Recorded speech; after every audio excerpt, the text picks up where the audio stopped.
In the hidden corridors of history, where silence is enforced and records are deliberately erased, there exists a story so improbable that it unsettles every assumption we hold about language, culture, and human memory, a story that begins with a magistrate's clerk in Charleston, South Carolina, in February of 1847, who recorded something in the county ledger that would be deliberately erased within a week.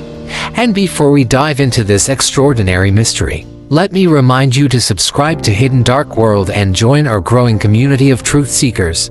And please comment below to tell us which country you are listening from, because I love seeing how far our community stretches across the globe. Now let us return to the shadows of the Cooper River where the impossible was discovered, for when the estate of Thomas Grayson was dissolved after his sudden death, the state cataloged every asset including the enslaved population. And what they found defied every assumption about isolation, language, and human memory. Because 47 enslaved individuals spanning 3 generations spoke French with a fluency and sophistication that stunned linguists brought from Charleston's Huguenot community. Not broken Creole, not pidgin fragments, but pure grammatically perfect French with regional dialects from Normandy and Brittany, and genealogical records confirmed none of these families had ever left the property. Not one person, not for 3 generations. No French visitors were ever documented, no French-speaking overseers, no books in French anywhere on the estate, and the plantation owner himself, Thomas Grayson, spoke only English and knew no French whatsoever. And when pressed, the eldest among them, a woman of perhaps 70 years, claimed their French came from the lessons in the cellar. But there was no cellar on the property, just red clay and bedrock, and so the magistrate's office sealed the records. The families were separated and sold to different buyers across 3 states, and the ledger entry vanished as if it had never existed.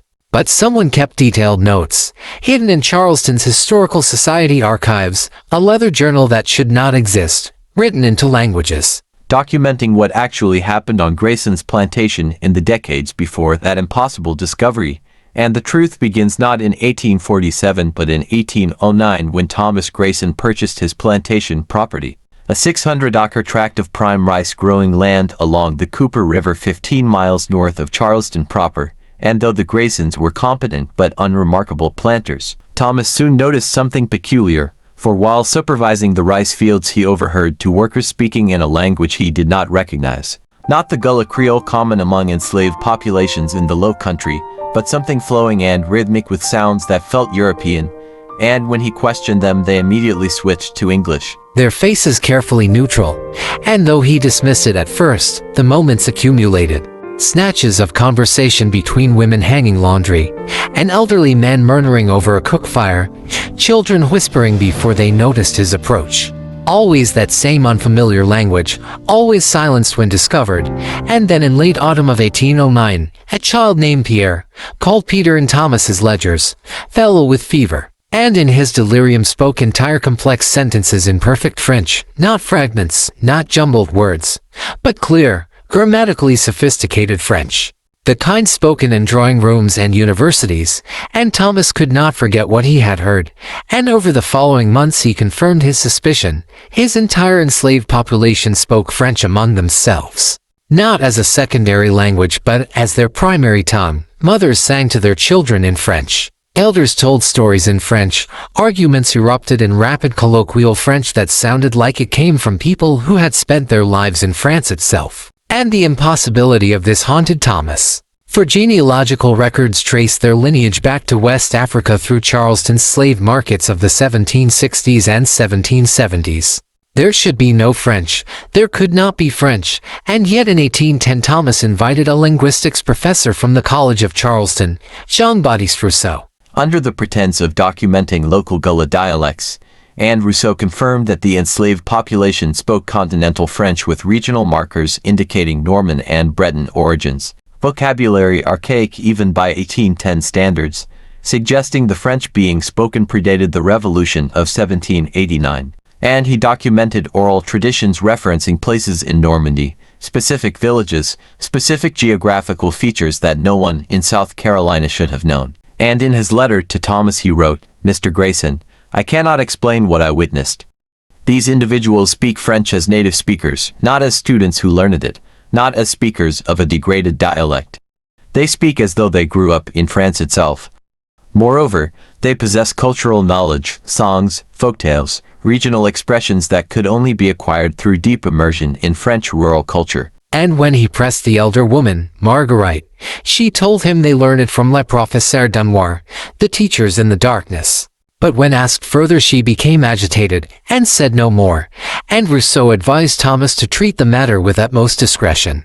For what he encountered defied rational explanation and could bring unwanted attention, and Thomas took that advice, never speaking of it again, though he listened and watched. And slowly fragments of an explanation emerged, tied to the previous owner Cornelius Vandermeer, a Dutch merchant who had purchased the property in 1775, and who believed that language and culture could be transmitted perfectly if conditions were precisely controlled. And in 1782 a French ship fleeing British naval pursuit wrecked near the mouth of the Cooper River, carrying refugees from a failed colonial venture in Haiti, and among the survivors were Philippe Laurent, a schoolteacher from Normandy and Brittany, and his wife Cecile, a woman who taught at a girls' school in St. Malo, and Vandermeer offered them shelter in exchange for undertaking an educational experiment. And so they began teaching his enslaved population French language and culture, creating a comprehensive curriculum, treating their students as capable minds.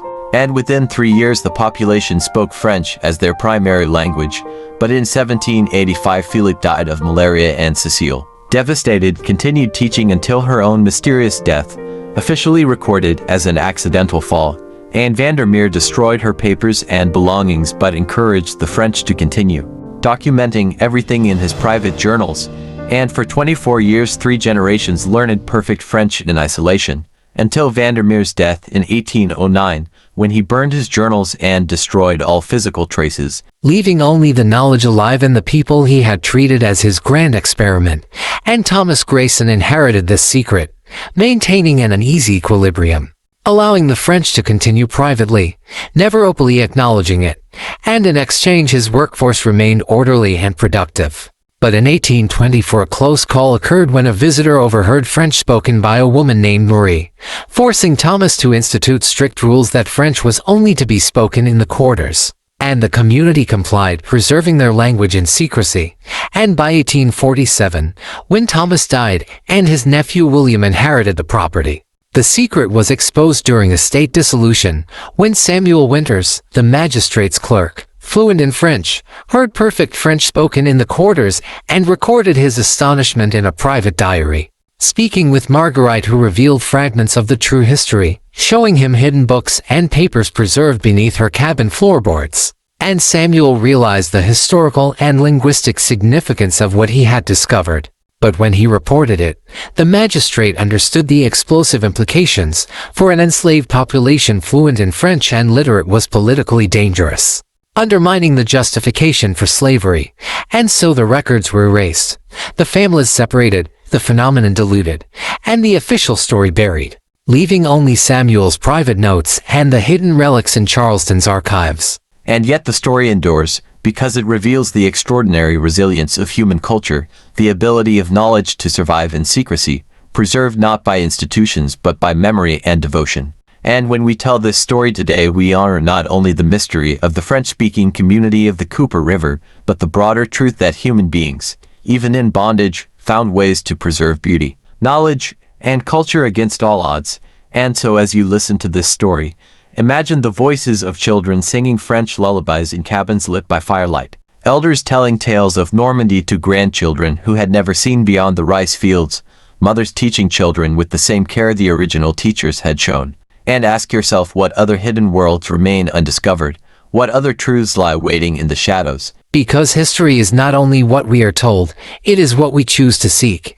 And here on Hidden Dark World we seek those buried truths, those mysteries that challenge everything we thought we knew.